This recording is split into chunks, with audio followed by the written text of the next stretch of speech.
Bangladesh supreme কোর্টের আইনজীবী barrister M Sarwar Hossain Bagerhat জেলা পুলিশ সুপারের বিরুদ্ধে দুর্নীতির অভিযোগের বিষয়ে বক্তব্য নিয়ে বিবৃতি দিয়েছে বাংলাদেশ পুলিশ সার্ভিস অ্যাসোসিয়েশন।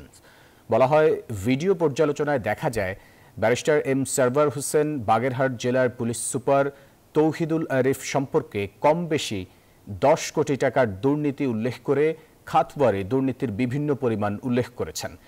মহাপুলিশ পরিদর্শক পুলিশে কর্মরত কর্মকর্তাদের দুর্নীতির বিরুদ্ধে কোনো ব্যবস্থা নেন না বলে তিনি বক্তব্যে উল্লেখ করেন। পুলিশ বাহিনীতে কোনো কর্মকর্তা কোনো অপরাধের সাথে জড়িত হলে তার বিরুদ্ধে যথাযথ অনুসন্ধান করে বিভাগীয় ব্যবস্থা নেওয়া হয়।